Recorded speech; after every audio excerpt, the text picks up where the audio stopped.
Have you ever lost someone close to you, maybe even a deep personal relationship, where they left life, died, and passed over into the spiritual world? And if so, have you ever really dreamed about what that experience for them, what it's like in the spiritual world for them, and is it possible to even connect with them on the other side? Hi, my name is Nancy Rebecca, and in this video, I'm going to be talking about how do you have that experience with a loved one that you've experienced a loss with? How do you continue to have a relationship with them on the other side, and is it even possible? So, we are spiritual beings here on this earth having a human experience. And in that human experience, it's really enriched and deepened by all the relationships that we have. Why? Because in those relationships, not only are we learning lessons and we're learning about each other, but mostly you're learning about yourself because you're able to see in the eyes of your loved ones a reflection of yourself. You're able to kind of understand a deeper, meaningful context of who you are because of the relationship that you had with them, whether it was a spouse or a partner or a friend or a child, a parent, a grandparent, a cousin, maybe a coworker that you were really close to. So often we feel those losses very, very deeply.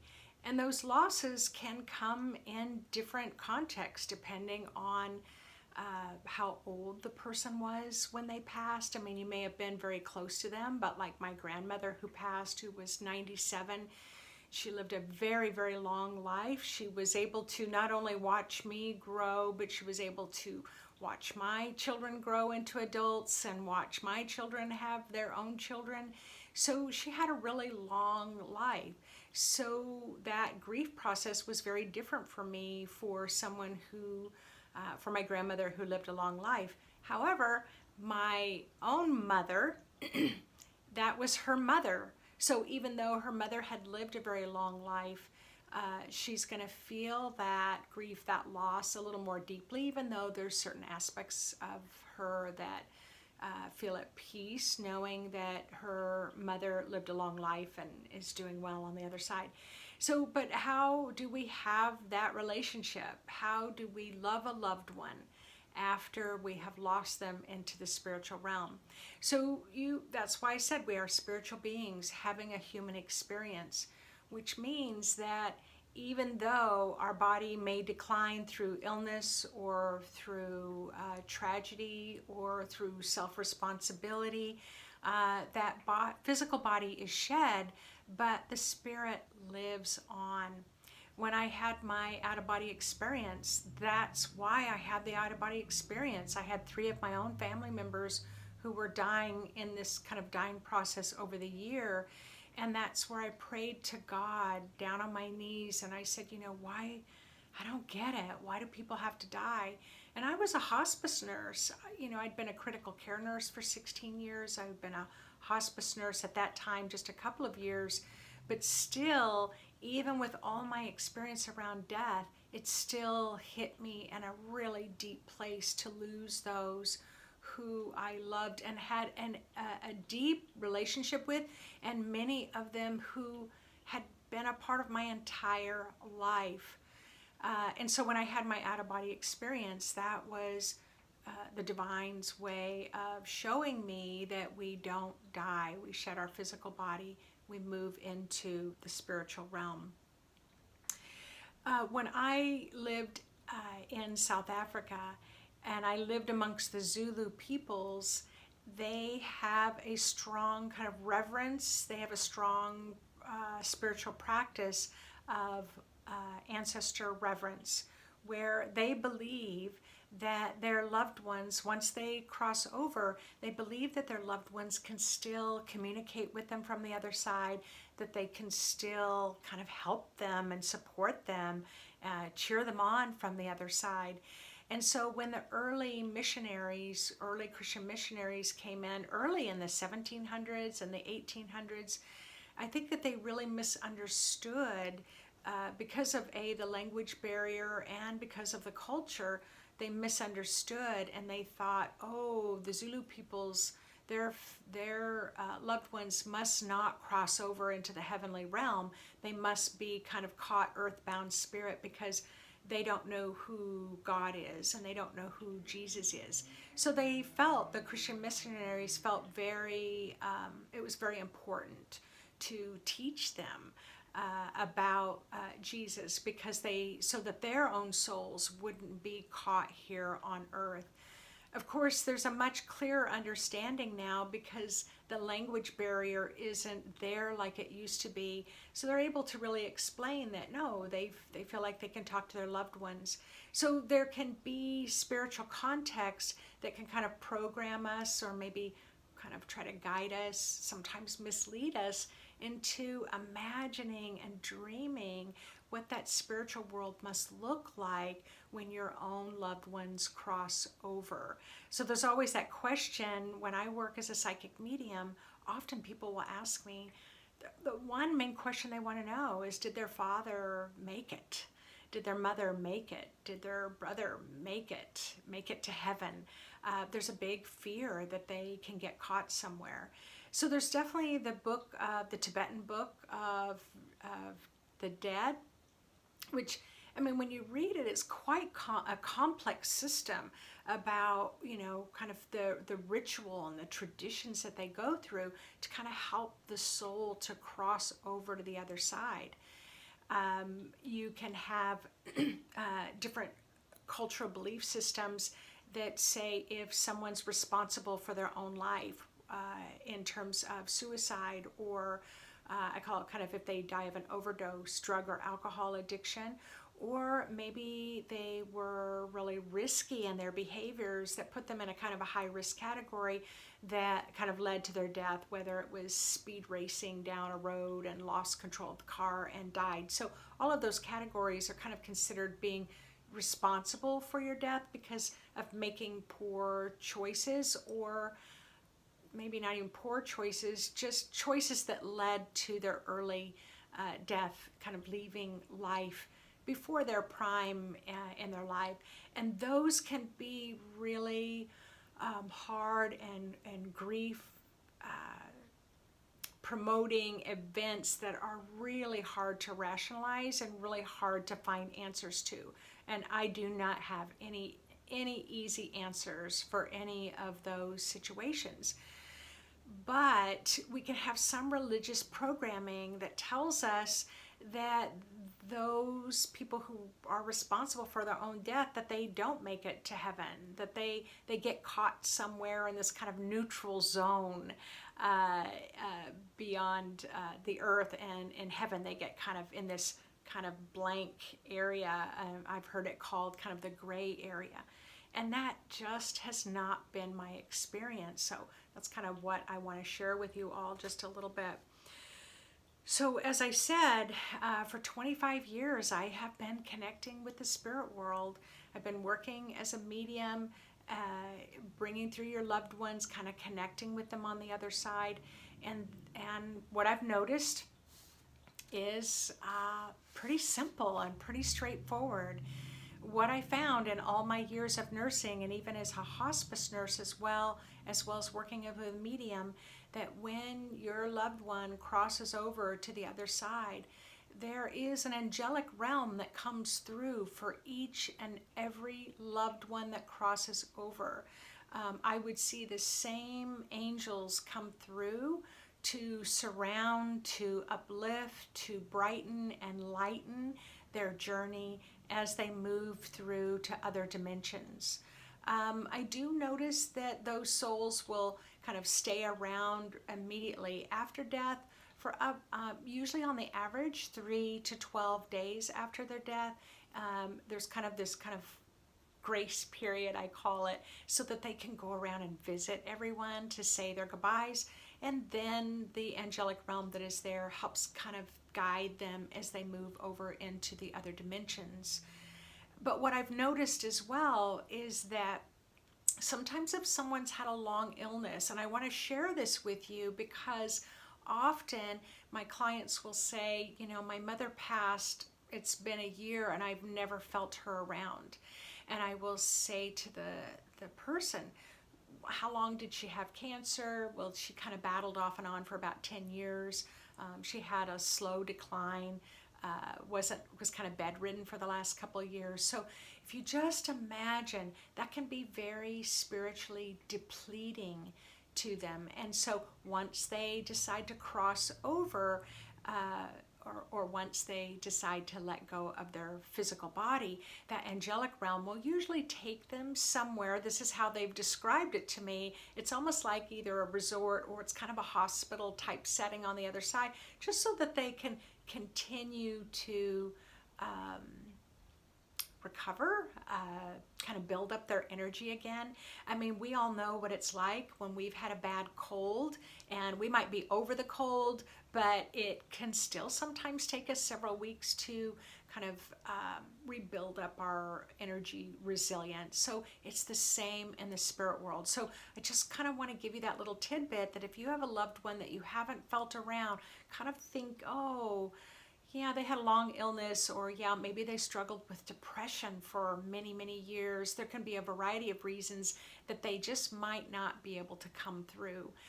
I can tell you that if you have a really strong, highly skilled medium, that medium can help raise the vibration of the room to make it a little bit easier for your loved one to come through. But if they are in another dimension where they're healing right now, it might take them a little bit to come through to see you.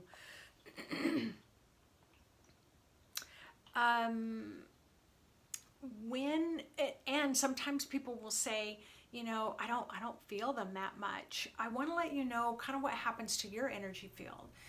So when you have grief, your aura is going to fill up with grief. And when your aura fills up with grief, your aura can expand just like a balloon that you're filling up with water.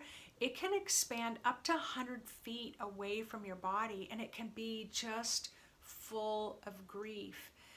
When you have a lot of grief in your energy field, you feel numb. Grief can cause you to feel numb, and numbness is a coping mechanism.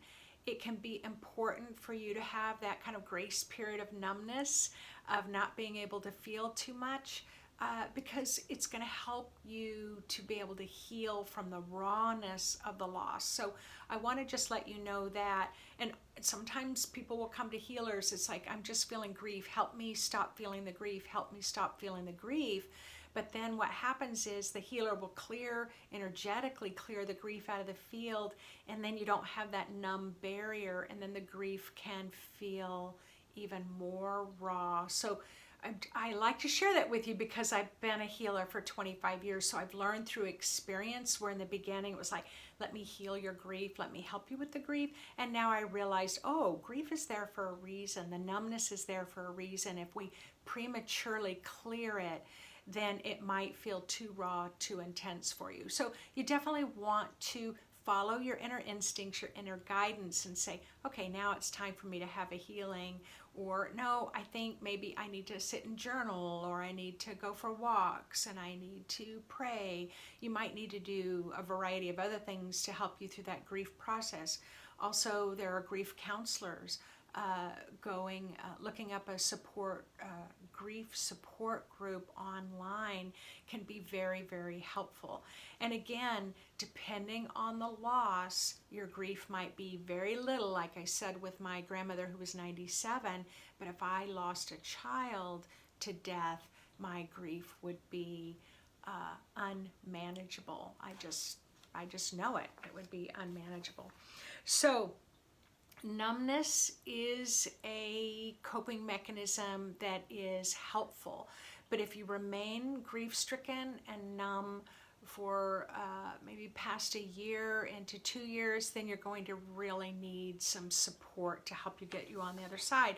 So often my clients will say, I don't feel them, and I'll see them standing right next to you, but you've got so much grief in your numbness that you can't feel them, but they are right there. So that's why I wanted to mention that as well.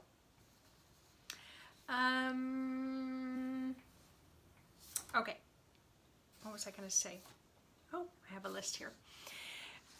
So how do you have a relationship with a loved one who you have lost to the spirit world?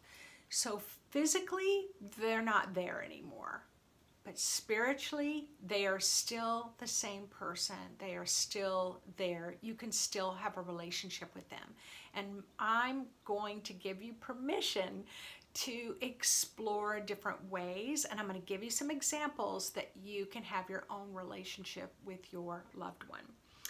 So the first thing that you want to do, you want to set your intention. So intention means that you have a thought, you have a desire, and spiritually and energetically, it's going to be followed through with spiritual action.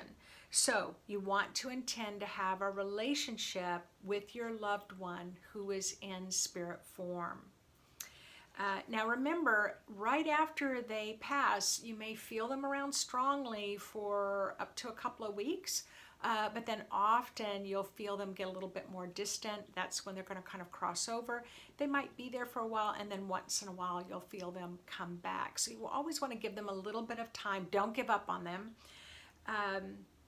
Know that each time you think of them, each time you talk to them, if you have their favorite foods, you're doing one of your favorite activities you both used to do together, you listen to or sing your mutually favorite song, you do shared rituals like you always shared coffee at the kitchen table every morning, your loved one knows that you are thinking of them every single time. Every single time. Because I'm a clairvoyant, I can see it. When someone thinks of their father, then suddenly their father will show up, or they're thinking of their sister or their brother. That loved one is going to show up, and they show up all the time. You just might not know it. So I just want to tell you that they do show up every single time. Prayers. When your loved one passes, you want to say a prayer for the ease and the effortlessness of their passing, of their healing, of their upliftment. You want to be able to send them love. And even if it was a harsh relationship, even if they had a hard time, I remember there was a client that came to see me whose husband had passed. He had had a problem with alcohol. That wasn't the reason why he passed, but that his relationships struggled with his wife, with his kids, with his own parents, with his siblings, because alcohol was consuming to him. So he wasn't able to have the type of relationships that they would have liked to have had with him when he was alive. So he had crossed over. However, their faith was quite strong. They had a strong relationship within the church that they attended, and they continued to say prayers every day, every month, just saying prayers for his continued healing on the other side. So about the time the wife came to see me, her husband came right through, but his energy field was just pure golden light, and it was all around kind of the outside of his aura. And I thought, wow, I've never seen a spirit come through that looks like this. And he said, my light is the result of all the prayers that everyone has been saying for me since I died. And so when I said this to the wife, she said, absolutely, their whole church was praying for them. Now, do you need a whole church to be praying for your loved one? No. But and how do you pray? You just speak from your heart. It's like for my grandmother, it's like I would say prayers for that she have an easy time acclimating into the spirit world. Because just because your loved one passes over doesn't mean they know how to telepathically communicate. They've been used to talking verbally, so they've got to learn how to communicate mind to mind. That takes a little bit. They're no longer walking. They don't have the weight of the body, so they have to learn that when they have a thought, their spirit's just going to fly there.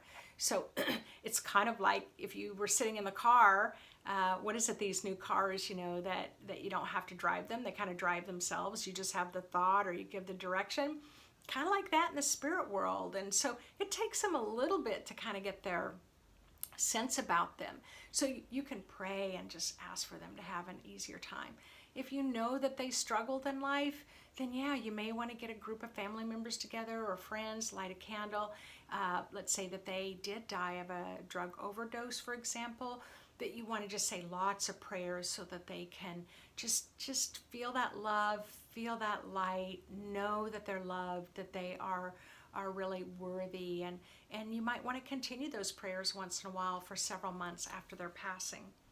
So it helps a tremendous amount, and for a medium like me, I can actually see the results of your prayers in their energy field. All right, prepare a meal, prepare their favorite food, and then you fill a plate for them and you fill a plate for yourself. What were some of the traditional foods? It may have simply been a Domino's pizza, pepperoni with extra cheese. And every time you go to order your vegetarian that you like, you want to get a small pepperoni with extra cheese for your loved one. That was their favorite pizza. That is going to call them more into the room. Even though they can't eat the pizza, their essence can kind of fly through the pizza. They can still pick up the essence. They still enjoy and remember and are drawn to the memories of that, of sharing those pizza nights. One friend used to have movie night with her loved one. Every Friday night they would watch movies. And so after her death, she'd say, okay, it's going to be Friday night. What movie do you want to watch tonight? And she would make 2 bowls of popcorn, one for herself and one for her partner who had passed. And she could literally feel and experience her partner sitting on the couch with her. And she would say, okay, what movie are we going to watch tonight? And so she would kind of pretend and imagine, because why? It's, from my perspective, it is really, really happening. She's not crazy. It's really happening. Her loved one is showing up in a happy way, enjoying that bowl of popcorn, enjoying watching the movie. So that is possible. So I just want to share that with you.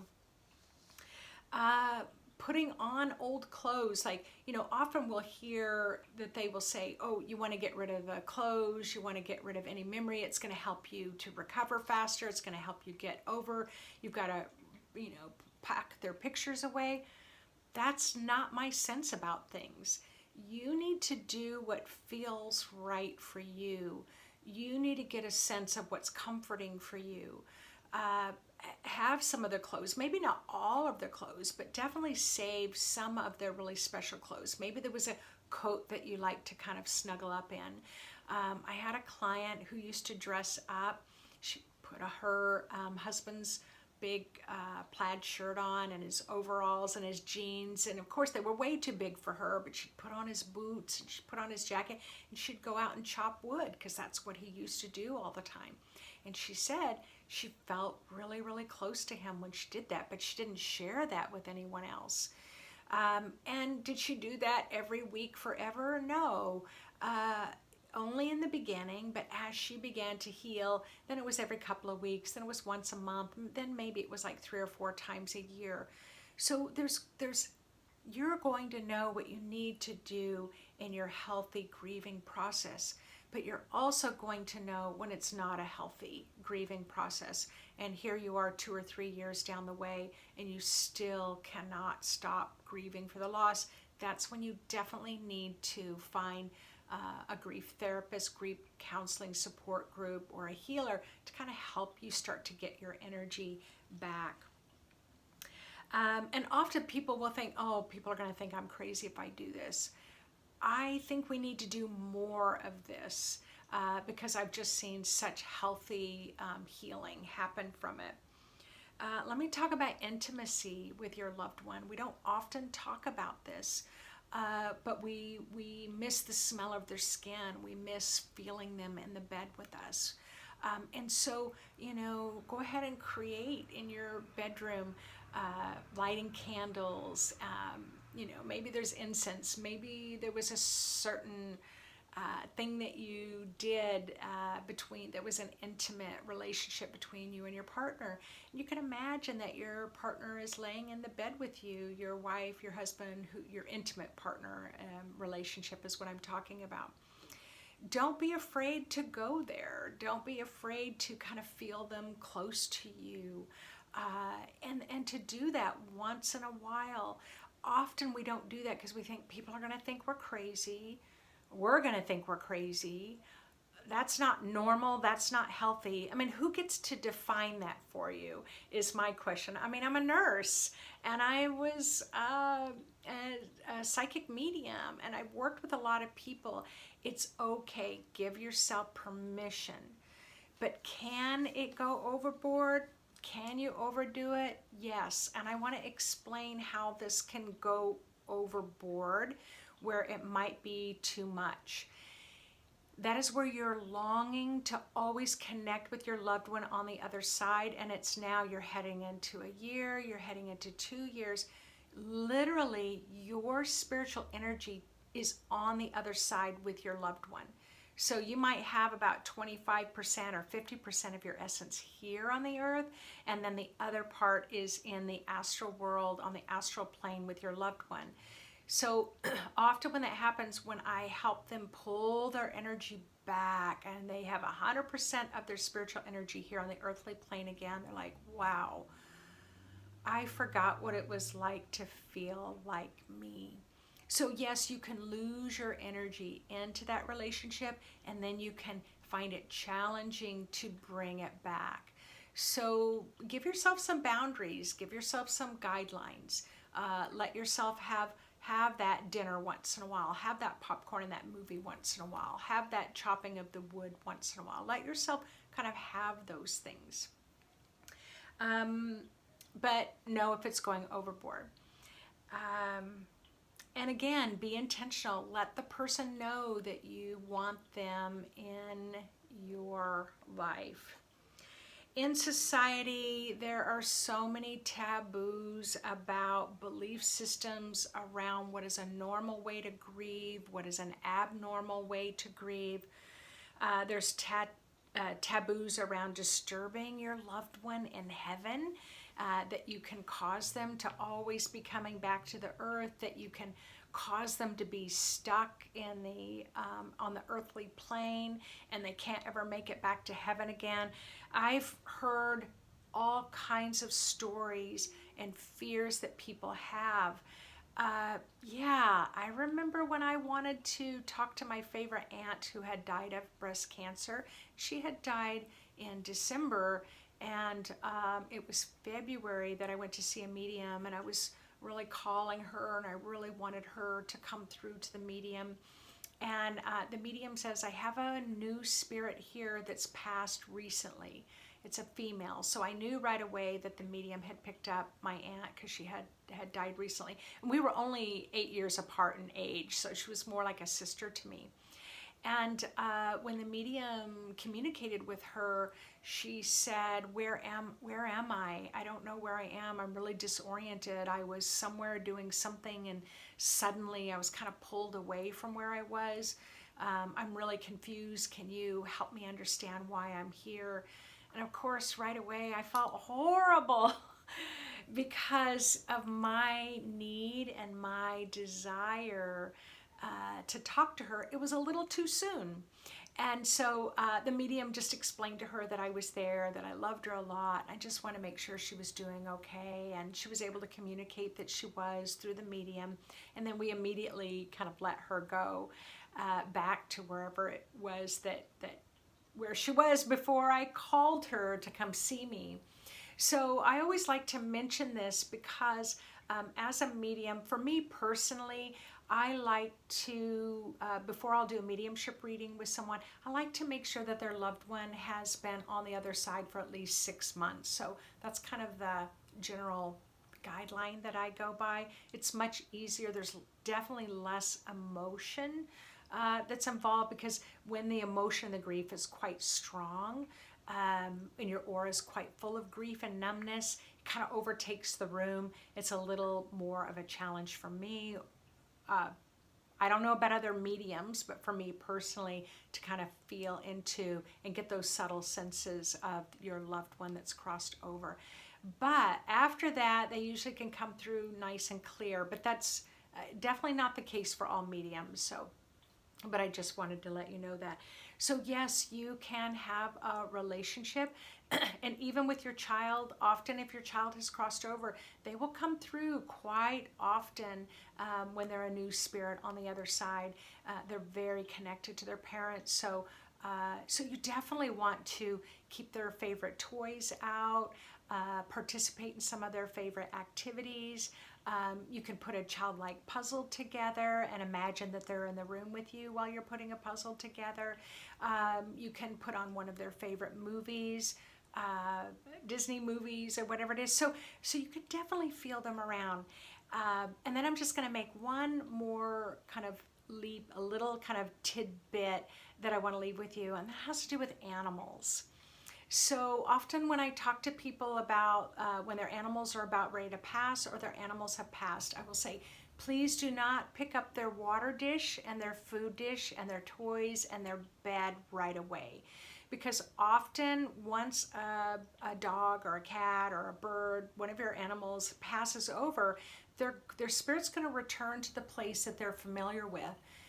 You may even hear them kind of walking across the floor. You may feel their presence kind of pressing down on your bed if they slept in your bed with you at night. And so they need a little kind of acclimation time. So even though they can't literally drink the water, they're still going to go to the water dish. They're still going to go to the food dish. They are still going to go to their toys because it has that familiar feeling with them.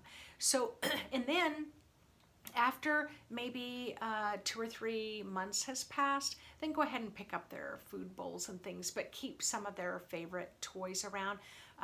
But yeah, your animal spirits will stay around quite strongly, sometimes for the rest of your life. Sometimes they'll go on. Sometimes they might want to reincarnate back into an animal again. So, so their presence might leave you at that time. Anyway, one of my favorite subjects to talk about, but I am a firm believer in that you create a relationship with your loved one on the other side in a balanced and healthy and whole way, in a unique way that's unique to you, and follow your inner instincts, your inner guidance, and do it in a way that's was right between you and your loved one, the relationship that they had. So take care, everyone.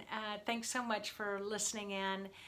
If you like this video and like the other videos that might be coming out, please go ahead and leave me a comment, leave me a like, click the subscribe button and the little bell so you can get notified. I release a video every single week. I have been releasing them on Tuesdays. I'm now going to shift it to Thursdays, so you can always look for it there.